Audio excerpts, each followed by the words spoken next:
d'abord, bonjour à toutes et à tous. Madame la modératrice, Kaldoum. Alors ça va faire suite, effectivement, ça va éclairer un petit peu ce qui s'est dit au travers effectivement d'un réseau qui était mis en place il y a quelques semaines.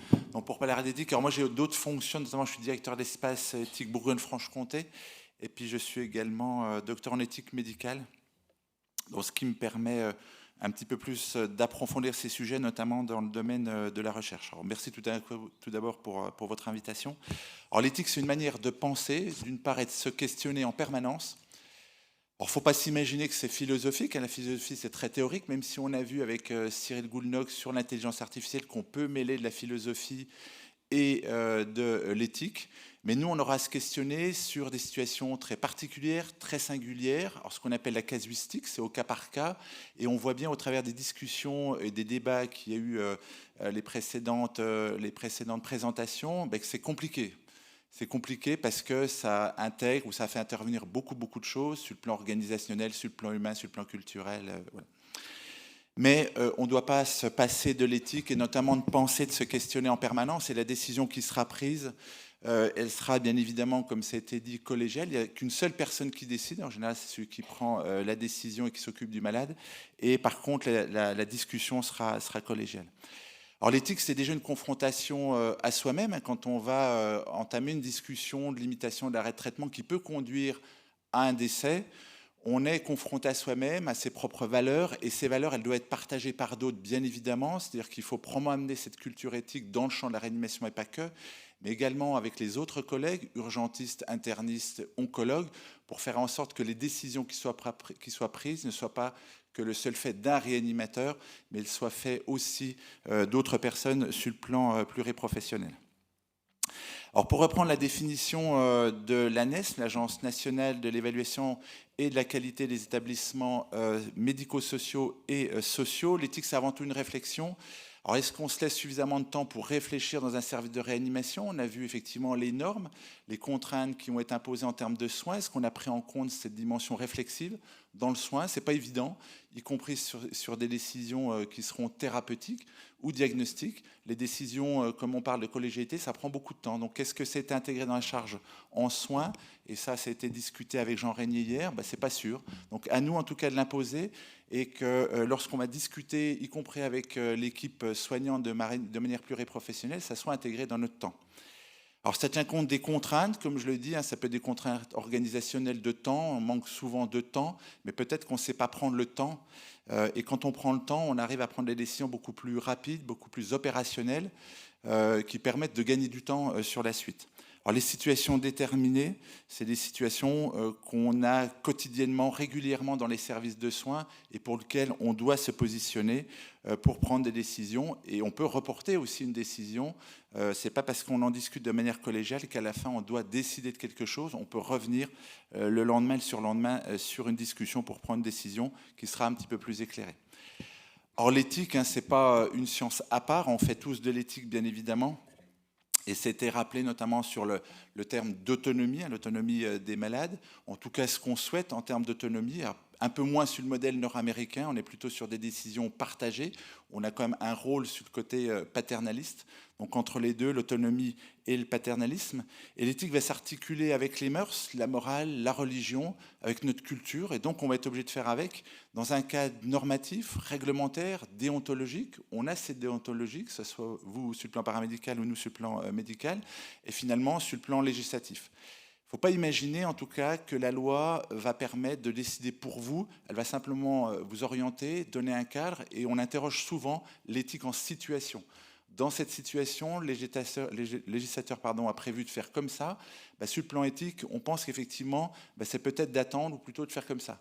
Donc l'éthique va servir à ça, mais ça veut dire qu'il faut accepter que nos mœurs, notre morale, notre culture s'intègrent avec ce qui est dit sur le plan législatif et avec l'éthique qui va servir finalement à se questionner et probablement donner du sens à nos actions. Et vous savez très bien, dans la littérature, c'est très bien dit, c'est très bien noté, quand on n'a pas de sens à ce qu'on fait, finalement on perd des gens, on perd des ressources humaines, on crée de la psychopathologie au travail, de la souffrance au travail, et puis finalement on arrive peu ou pas à recruter dans les services de réanimation, mais pas que bien évidemment, puisque les établissements, notamment publics, sont très très impactés. Donc on va interroger nos pratiques quotidiennes, et on ne va pas cautionner des décisions prises, ça faut être très très méfiant, puisque les décisions, ça a été dit par Khaldoun, c'est nous qui allons discuter, c'était redit par les orateurs précédents, il ne faut pas se faire imposer par d'autres des décisions qui vont être prises. C'est pas parce qu'on manque de lits, et ça a été bien rappelé, qu'on ne va pas prendre de malade, ou on ne va pas décider effectivement de prendre le malade ou de l'envoyer ailleurs dans un autre service de réanimation. Et c'est vrai qu'on entend toujours cette notion de dernier lit. On peut garder effectivement pour un autre malade, mais ça veut dire que le malade, si on pense qu'il faut faire la réanimation, peut-être l'envoyer dans un autre secteur ou dans un autre service ou dans un autre hôpital quand on a la possibilité. Mais ça ne doit pas, l'éthique, se dire finalement on a un dernier lit, puis sur le plan éthique, en termes de justice distributive, on va prioriser tel ou tel malade. Ça, c'est impensable en tout cas pour moi dans le champ de l'éthique.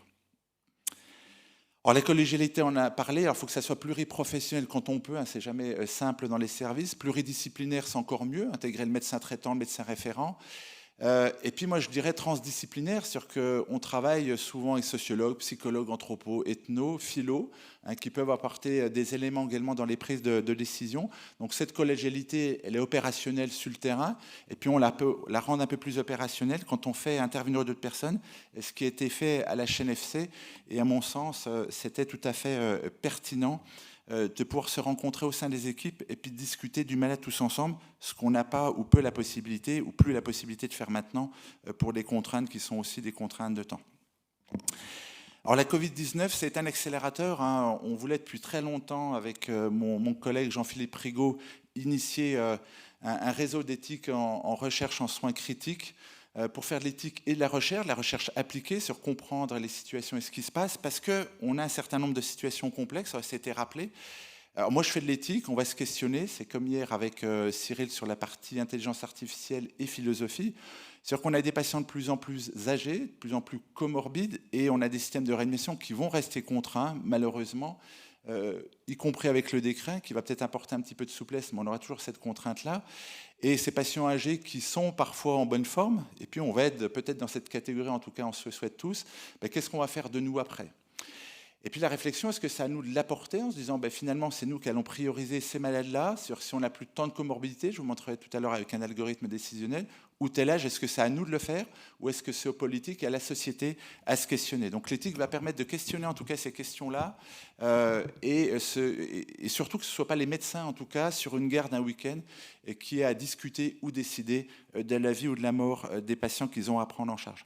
Donc on aura ces situations avec des pathologies de plus en plus graves, chroniques, des maladies qui coûteront de plus en plus cher à la société. Donc ça, c'est à accepter ou non sur le plan politique, et la société doit nous aider en tout cas à y réfléchir. Les patients non ou peu communicants qui sont admis en réanimation, donc il y a peu de plaintes de patients qui ne souhaitaient pas venir en réanimation puis qui sont quand même venus en réanimation, bien évidemment, mais quid du consentement aux soins quand on va imposer des soins à des malades, y compris en réanimation, y compris une intubation. Donc ça sera peut-être remis en cause après, parce que quand on parle d'autonomie, on parle aussi de consentement. Quelle autonomie on peut avoir quand on a un tuyau dans la bouche, qu'on a un tubé ventilé? Donc vous avez discuté effectivement de l'anticipation, c'est comment on anticipe au mieux et avec tous les acteurs du soin. Alors l'émergence de nouvelles maladies, on a vu avec le Covid, qui a modifié énormément la manière de penser, de réfléchir. Et à titre personnel, effectivement, on prenait des malades qui étaient peu âgés parce qu'on avait peu de possibilités. Et puis au fil du temps, on a pris des malades de plus en plus âgés. Puis finalement, les malades âgés, ils s'en sortaient quand même. Donc ça veut dire qu'on s'est trompé au départ, au moins en tout cas au mois de mars, quand on était lors de la première crise, où on a fait une priorisation de malades. Et si on avait plus de lits, bien évidemment, ça aurait été différent. Donc ça s'anticipe encore une fois en termes de lits de réanimation et d'acceptabilité de la part de la société des malades qu'on va prendre ou non en charge. Il y a l'urgence de la prise en charge, avec des impasses thérapeutiques, c'est-à-dire prendre un malade pour lequel on ne va pas avoir de bénéfices, on va se retrouver dans une impasse, donc il y aura des choix à faire au niveau du service de réanimation. Et nous, on a beaucoup travaillé sur la notion de séjour non justifié a posteriori, donc des séjours qui n'auraient pas dû être, malgré effectivement le fait que le malade ait des défaillances d'organes, mais le malade n'avait pas ou peu souhaité en tout cas venir en réanimation, où les malades malheureusement ils tirent peu de bénéfices.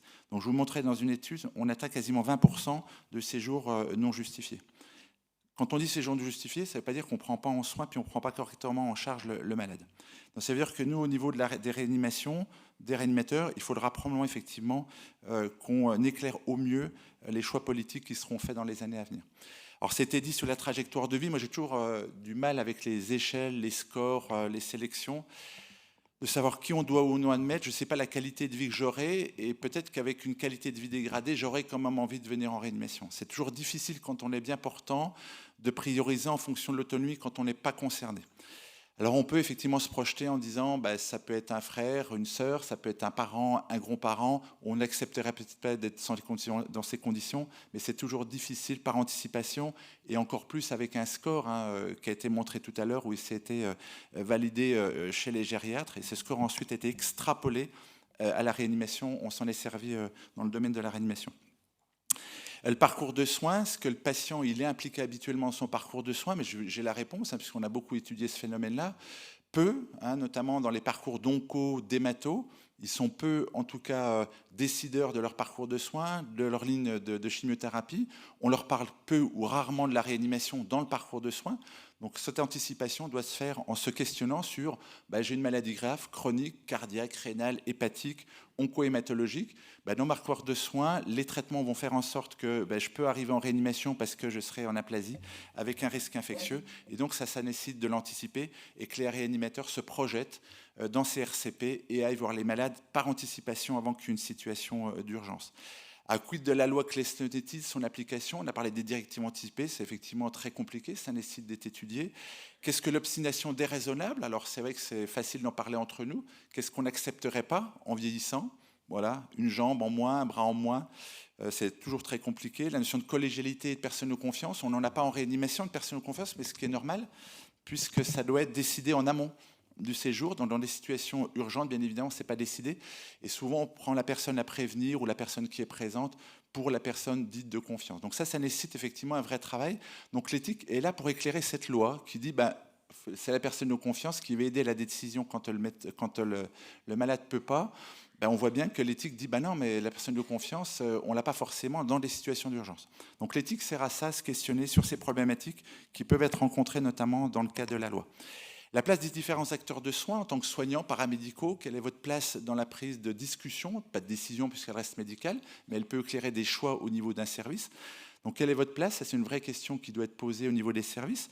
La place des patients, des proches ou d'autres personnes qui connaissent éventuellement le patient. Quid de la qualité de vie au travail? On a une souffrance au travail qui est importante, vous connaissez, vous en êtes peut-être victime, vous ou des proches. Ce qu'on appelle la psychopathologie liée au travail qui a été beaucoup étudiée, comment prendre des décisions, éclairer des choix dans les décisions quand on n'est pas bien à son travail, qu'on soit soignant, paramédical ou médecin. Et ça, c'est une vraie question qui n'est toujours pas résolue, puisqu'on a un système de santé qui malheureusement produit beaucoup de souffrance. Et puis, quid du tri et de la priorisation? Vous verrez avec l'algorithme qui a été réalisé au début de la pandémie. Il y a la place du politique qui est très importante, c'est-à-dire que les médecins sont là, et ils ont été beaucoup là pendant la pandémie, pour être écoutés, au moins dans les premières vagues. Et puis après, quelles sont les décisions qui ont été prises? Donc ça a été discuté hier avec le décret, donc du bon et du moins bon, c'est ce qui a été effectivement souligné, mais j'ai l'impression qu'on va repartir comme avant.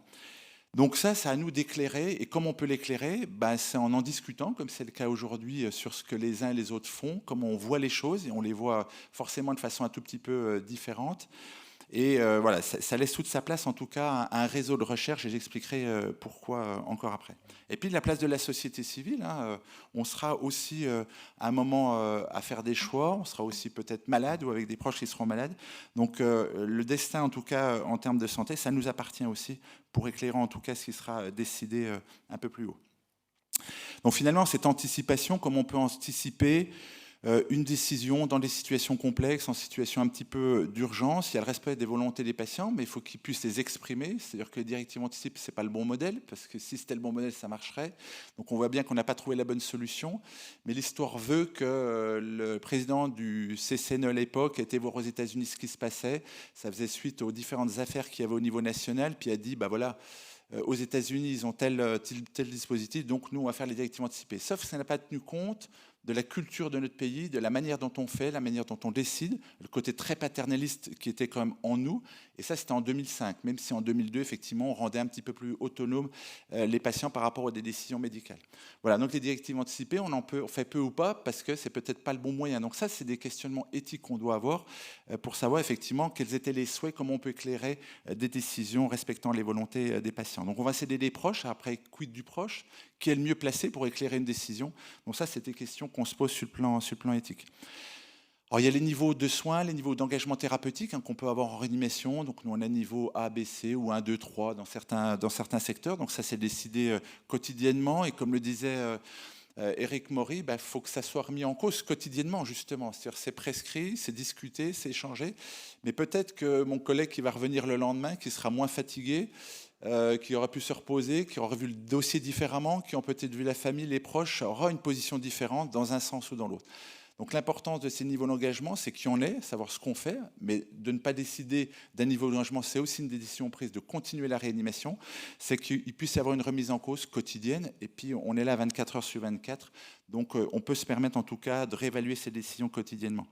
Il y a les Advanced Care Planning, ça c'est un dispositif plutôt nord-américain.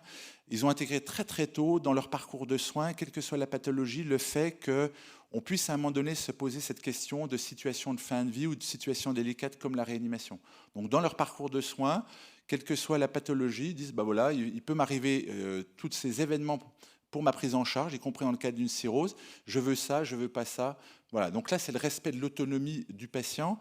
Et moi, j'ai quelques exemples, en tout cas, qui m'ont été racontés. Dans les Advanced Care Planning, où les patients avaient décidé, s'ils venaient en réanimation, c'était 3 jours de ventilation.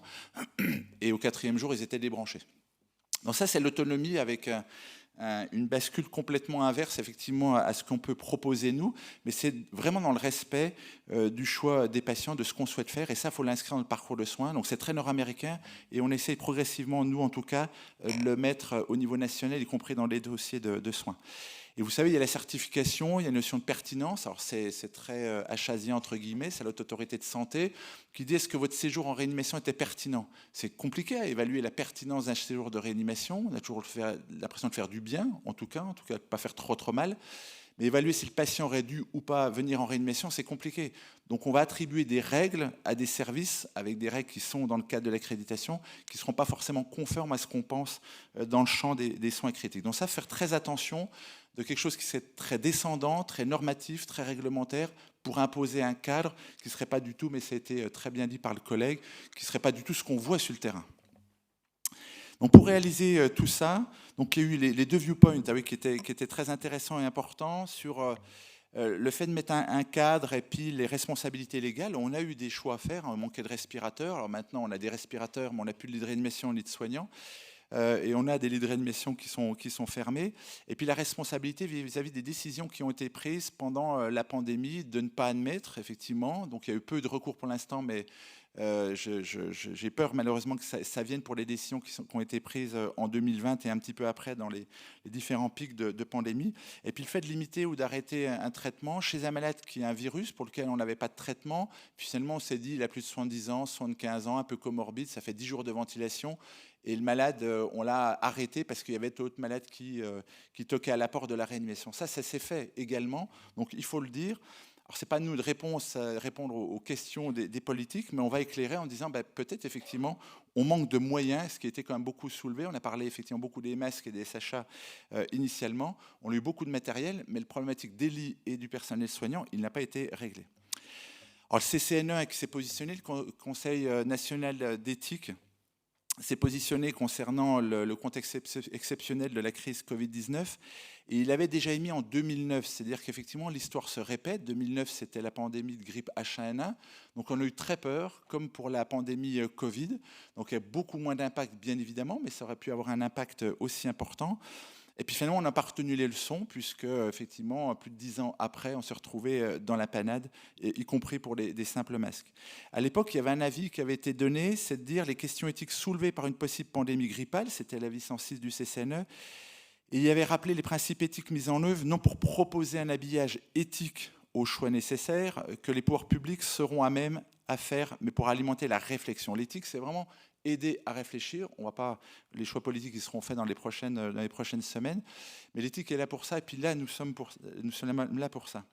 Alors nous, on a vu paraître ça. Alors ça a été un choc, en tout cas pour moi. J'étais malade à cette époque-là, c'était au mois de mars, où il y avait SRLS SAR Santé, Service de santé des armées, mais avec quelques dignitaires, mais ce n'était pas du tout cautionné, et je pense qu'Éric en parlera, par les sociétés savantes, où on a vu ces algorithmes, et c'était un choc pour moi de voir à quel point on pouvait être aussi idiot, absurde dans la manière de préconiser des choses. C'était un choc, et tout de suite je me suis mis à écrire les recommandations. Donc c'était jour et nuit, donc avec notamment Olivier puis tout le comité d'éthique, et c'était diligenté par le président de la Société de réanimation de langue française, donc Éric Mouret ici présent, qui a diligenté la commission d'éthique pour faire un texte avec des recommandations. Donc quand on regarde effectivement la priorisation, ça va de P1 à P4. Alors un patient qui nécessitait de la réanimation, ça posait pas tellement de soucis avec de la ventilation mécanique, de l'hypotension à un choc. Si ce n'était pas le cas, bon, il n'était pas réanimatoire, entre guillemets, mais il pouvait quand même aller dans les soins critiques s'il nécessitait des soins critiques type USI ou USC. Quand il était soignant, il avait ces critères-là. Là, c'était un critère de réanimation. C'est-à-dire que soignant ou assimilé, vous pouviez être admis en réanimation, alors que si vous n'étiez pas soignant ou assimilé, ça dépendait de la tension ou de la saturation sur l'hôpital. Comme si effectivement, mais je l'ai rappelé hier, il n'y avait que les soignants qui faisaient tourner les services de soins, ce qui n'est pas du tout la réalité, parce qu'on a besoin de tout le monde, la maintenance du matériel, du biomédical, on a besoin des électriciens, des informaticiens et tout le monde. Donc ça a été un choc de discriminer de cette manière-là, et surtout pour avoir été malade, on s'aperçoit que pendant un certain temps, on n'est quand même pas très actif ou très réactif. Donc c'était des priorisations qui ont été faites. Je ne sais pas si c'était appliqué, encore une fois, parce que cet algorithme n'a jamais été évalué, ce qui est assez terrible de penser qu'on va faire une recommandation avec une priorisation sans que ça soit évalué. C'est comme si on mettait un traitement en route et on dit c'est le traitement qu'il faut mettre en route, ça va marcher, il n'y a pas de souci particulier. Et puis finalement, les critères d'inclusion et exclusion, on va les faire au fil du temps. Donc ça, c'était quelque chose qui était inacceptable et très très mal vécu, et je pense qu'on pourra en reparler. Donc niveau de saturation, donc c'était aussi complexe, la tension, un niveau A. Donc hôpital en tension, c'est quand effectivement il y avait, je crois, plus de 80-90% de lits de réanimation d'occupés. Donc il ne fallait pas être dément effectivement à cette époque-là, il ne fallait pas avoir une espérance de vie trop faible, en sachant que c'est toujours difficile. Bon, les BPCO, tous les bancals, les tordus qu'on a habituellement, effectivement, l'avaient passé à la trappe. Alors quand vous étiez en saturation, là c'est sûr que vous aviez plus le choix du tout. Alors si c'était en saturation, là il valait mieux montrer patte blanche, parce que c'était très très compliqué. Puisque les critères, alors il y a le critère de fragilité qui est très difficile, parce que quand est-ce qu'on prend cette fragilité? Est-ce qu'on le prend sur les mois précédents, sur les années précédentes?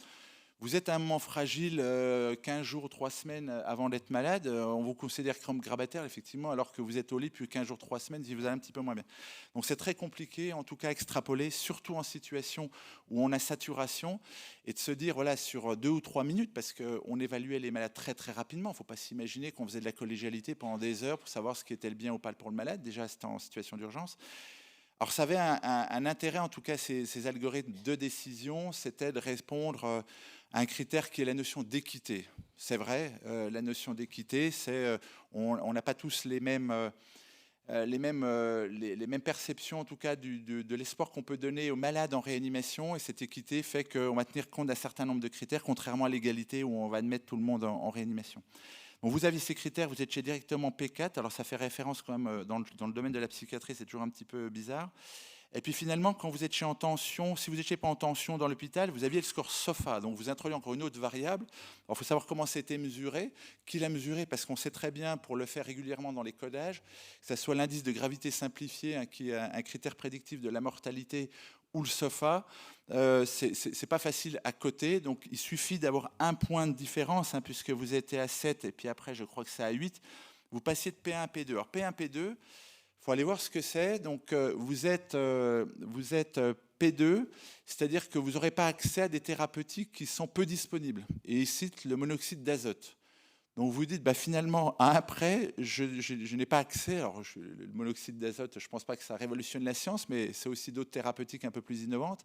Se dire, finalement, à un près, j'aurais pu bénéficier peut-être d'une assistance circulatoire ou autre chose. Et finalement, on a peut-être mal calculé le score. Et puis finalement, je suis tombé dans le groupe P2, dont je bénéficierais de ventilation sans plus. Voilà.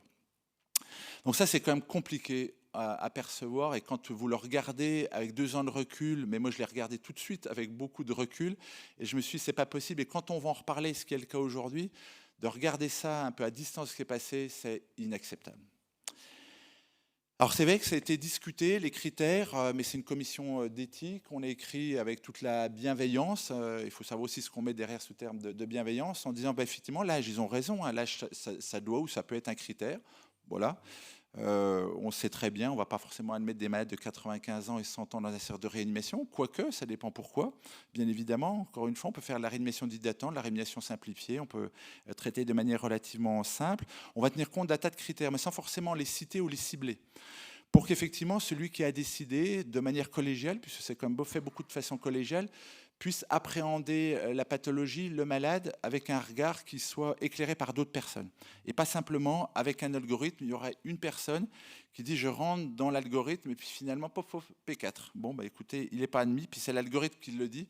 Et on en discutait hier pour l'intelligence artificielle et à chaque fois je pense à ça. Et je me dis, si on a des algorithmes pour lesquels ce n'est pas nous qui les avons faits, ou on ne sait pas comment ça marche, on va aboutir à ces systèmes-là. Alors c'est très bien, ça évite de se positionner, ça évite de réfléchir, voilà. Mais notre boulot, c'est quand même de réfléchir, de décider dans le bien des autres et pour le bien de tout le monde. Alors quelle approche on propose dans ce réseau ? Que ce soit les acteurs du soin en première ligne. Quand on discute ou quand pour les présentations précédentes, on a échangé, c'est dire c'est nous qui sommes en première ligne quand même. C'est quand même à nous d'éclairer ce qui va pouvoir être décidé, c'est à nous de réfléchir et qu'on ne se fasse pas imposer, alors soit des recommandations qui n'auraient pas été formulées par une société savante en tant que telle, mais des recommandations qui émaneraient effectivement d'autres systèmes, voilà, qu'ils soient politiques ou autres, médiatisés, souvent éloignés du terrain. Et pour dire encore une fois que c'est notre spécialité, donc ça nous appartient, c'est nous qui voyons les malades, c'est nous qui sommes experts, c'est nous qui sommes sur le terrain et c'est nous qui sommes aussi en souffrance vis-à-vis des situations qui peuvent être rencontrées. On a plusieurs méthodes pour évaluer ces recherches, que ce soit du quanti ou du quali sur l'observationnel ou les entretiens dirigés. Je ne vais pas m'étendre dessus, mais dans le réseau, on a aussi d'autres moyens. On peut aussi, en lien avec les comités d'éthique des sociétés savantes, faire des propositions parce qu'on aura un ensemble de services qui pourront aider à faire ces recommandations. Et puis l'idée, c'est d'avoir la plus grande couverture de ce réseau au niveau national et surtout avec les plus grandes hétérogénéités des pratiques.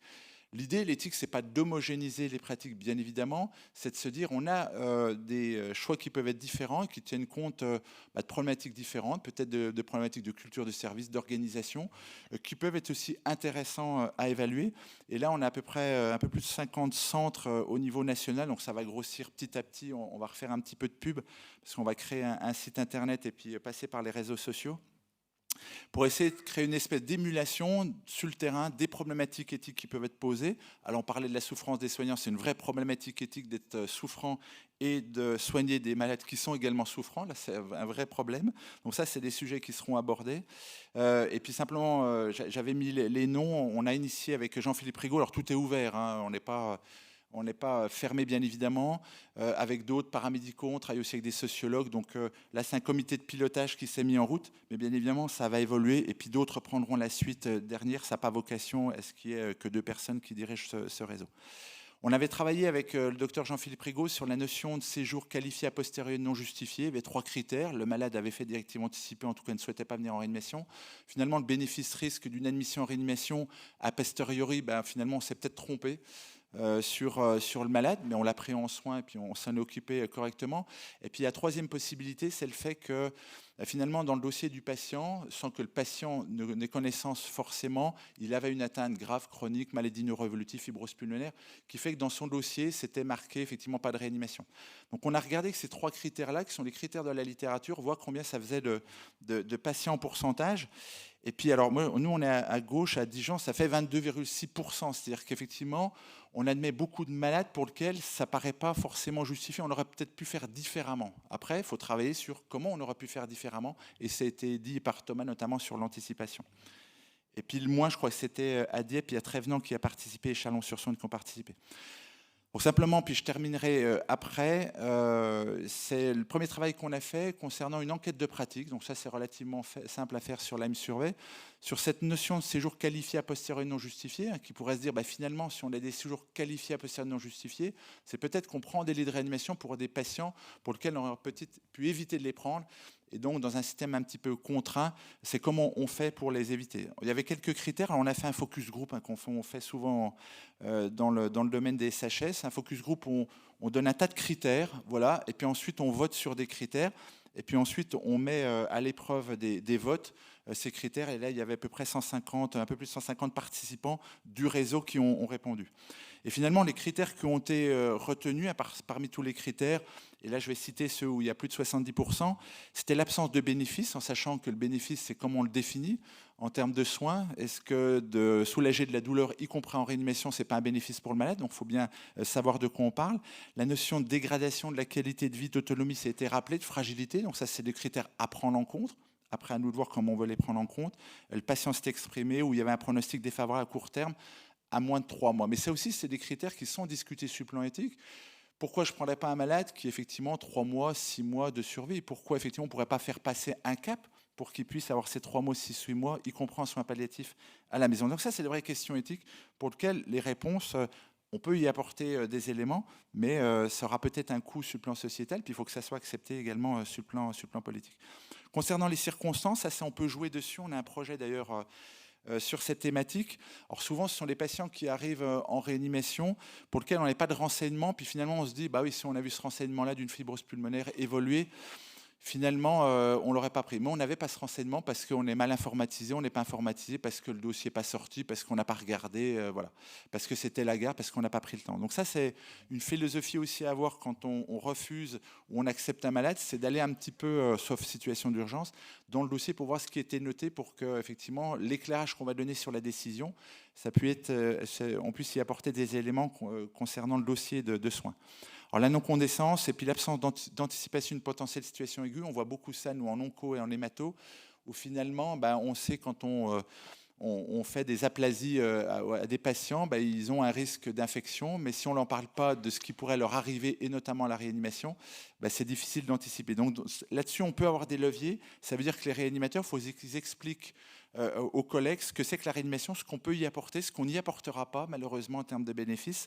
Et donc peut-être qu'on soit impliqué dans les choix, dans les prises de décision par anticipation. On entend souvent, dans les services de soins, le malade, oui, il faut aller jusqu'à la réanimation. Moi, j'ai tendance à dire, quand je vois le malade, quand je vois le dossier, il peut venir jusqu'à la réanimation, puis après, il peut faire demi-tour une fois qu'il aura vu la pancarte.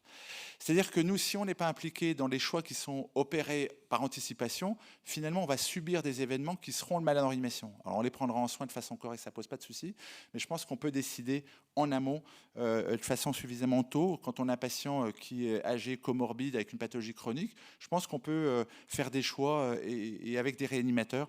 Alors, c'est vrai qu'il faut plus de monde, mais ça, c'est notre discipline à évoluer en dehors de la réanimation, parce qu'on a un vrai rôle à jouer en dehors de la réanimation. Alors les conséquences, vous les connaissez, vous les subissez. L'anxiété, du stress, alors pour les patients, les proches, alors souvent pour les proches, bien évidemment, qui sont très très angoissés, ils sont encore d'autant plus angoissés que le patient avait dit, finalement, je voulais pas être intubé, réanimé, puis se retrouve avec plein de tuyaux, avec un système de dialyse, et puis ils se disent, je comprends pas, c'est pas ce qu'il aurait voulu. Puis on dit, oui, mais on n'avait pas l'information, donc on n'a peut-être pas été chercher l'information, on nous l'a peut-être pas forcément donné, espèce d'incompréhension, de conflit qu'il peut y avoir entre soignants et famille. Bon, c'est un autre travail qu'on a mené avec le réseau, des décisions inadaptées, et puis on en parlait là à mi-mot, c'est-à-dire effectivement, moi je prends cette décision, non, moi j'aurais plutôt fait comme ça. On en discute et puis on voit. Je ne sais pas quelle est la meilleure décision à prendre. Par contre, une décision qui sera collégiale, voire consensuelle, en tout cas expliquée ou éclairée, c'est une décision qui sera toujours mieux prise que la prendre de façon inadéquate ou inadaptée parce qu'on n'aura pas mis l'organisation au service de la prise de décision. Alors l'altération de la qualité de vie est aussi beaucoup liée à ça. On a du matériel en réanimation. On est en nombre quand même en réanimation, ça va encore évoluer un petit peu, mais il nous manque encore quelque chose. Il nous manque d'être décisionnaires ou d'être plus décisionnaires, je pense notamment aux aides-soignantes, aux infirmières, aux ergothérapeutes, aux kinésithérapeutes, tous ceux qui gravitent dans le soin en réanimation, de dire nous aussi on peut éclairer cette décision et puis elle sera d'autant meilleure cette décision qu'il y aura plus de personnes qui auront donné leur avis. Alors, quels sont les moyens qui sont à mettre en œuvre? Alors, ce qui a été évoqué, encore une fois, c'est des questions qui sont fermées. Donc, on avait travaillé en amont, tout un groupe, pour avoir imaginé en tout cas les moyens. C'est évoquer la légitimité d'admission en réanimation dans le parcours de soins. C'est ce qu'on voit avec les Advanced Care Planning. On va vous faire une chimiothérapie, vous allez avoir telle ou telle conséquence. vous avez une cirrhose, vous avez telle ou telle pathologie chronique, vous pouvez décompenser, vous avez une insuffisance cardiaque, une valvulopathie, et vous pouvez vous retrouver en réanimation. Dans le parcours de soins, comment on peut anticiper des choix? On peut aller rencontrer, moi je l'ai fait beaucoup pour les maladies neuroévolutives, aller rencontrer des patients, des proches, en leur expliquant ce qu'était la réanimation, ce que ça pouvait aboutir, ce qu'on pouvait avoir. Et puis ça permet en tout cas de noter dans le dossier ce qu'on va ou ne pas faire, mais de façon éclairée avant que le patient soit en situation aiguë et n'arrive en réanimation. Alors peut-être qu'il faut établir une procédure. Alors j'aime pas trop le terme procédure, mais bon, on est quand même dans du réglementaire. Jean-Pierre, encore une minute, s'il te plaît. Ouais. Je pensais que j'allais très vite, mais je parle beaucoup. C'est quasiment fini mon caldoun. Non, puis j'ai envie d'entendre Eric quand même, hein, parce que sinon il va prendre le train, il va se sauver. Une procédure institutionnelle. Identifier les traitements estimés comme inappropriés ou disproportionnés, l'étude Dispropricus qui est parue, où on voit effectivement qu'à un moment donné du temps du séjour, il y a un certain nombre de malades qui ont des soins qui sont inappropriés, disproportionnés, étiquetés en tant que tels par les soignants. Et on sait que c'est corrélé au fait qu'il y ait du turnover dans les services, au fait qu'il y ait de la souffrance, au fait qu'il y ait des gens qui ont envie de changer de service, et au fait effectivement que les gens qui mettent en exerce ce changement de service et qui s'en vont du service. Et quand on y met un petit peu plus d'humain et d'éthique, finalement, ça change un petit peu la donne. Donc ça, c'est la littérature qui le donne. Voilà, merci beaucoup pour votre attention. Merci.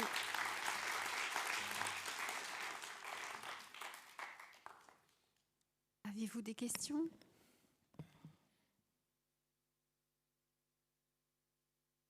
Ouais, j'ai juste une remarque, c'est toujours le souci de décision prise à 2 heures du matin quand tu es tout seul, puis la décision prise quand tu es tranquille avec 6 collègues autour de toi et le médecin traitant ou le médecin de spécialité est disponible. Ça restera le problème de notre... Si c'est évoqué sur le time meeting trial, sur les réanimations d'attente, hein, c'est un concept nord-américain, ça a été remis un peu au goût du jour par Elie Azoulay, Fort Daly. Après, il faut que les médecins, ses collègues, acceptent qu'on prenne un malade pour lequel on se dit a posteriori, on n'a peut-être pas dû le prendre. Et c'est l'acceptation de cette décision qui est importante. Et je peux vous dire, pour les staffs, il n'y a personne qui parle, sauf celui qui présente le malade. C'est-à-dire qu'à la fin du staff, on peut poser quelques questions, mais on n'est jamais polémique par rapport à celui qui était de garde. On l'est plus quand effectivement celui qui est là la journée a pris une décision tout seul, alors qu'effectivement il y a des collégialités. Donc moi j'ai tendance à dire, il y a ce système-là qui existe, hein, donc on attend, on voit. Dans le doute, le bénéfice, il doit quand même bénéficier aux malades. Enfin, moi, à mon sens, voilà. Et puis une décision qui est mal prise la nuit, ça peut porter à préjudice celui qui va la prendre. Souvent, des médecins jeunes. Puis quand le lendemain, on dit pourquoi tu l'as pas pris puis le malade est décédé. Je veux dire, pendant toute sa carrière, il se dit merde, j'ai fait une connerie. Et pendant toute sa carrière, il va même plus réfléchir à prendre tous les malades. Donc ça, il faut faire très attention, que ce soit pas sanctionnant, qu'on n'ait pas une vision terrifiante le matin en disant c'est quoi ce malade, voilà. Et je peux vous dire que nous les staffs, il n'y a personne qui parle entre guillemets, c'est présenté. Par contre on a un staff qui est à midi pour effectivement rééchanger, discuter de façon collégiale sur ce qu'on doit faire. Les niveaux de soins ils sont réévalués tous les jours à midi une fois que les malades ont été vus, c'est important. Et puis chacun a ses missions, les étudiants ont les missions pour aller chercher de la qualité de vie, pour savoir comment le patient est autonome, on va les informations médicales et on décide comme ça. Donc moi j'ai tendance plutôt à dire prenons parce que dans le doute, ça doit quand même bénéficier aux malades parce qu'après, effectivement, quand le malade décède, c'est difficile de revenir en arrière. Des questions dans la salle? Merci Jean-Pierre. Merci bien.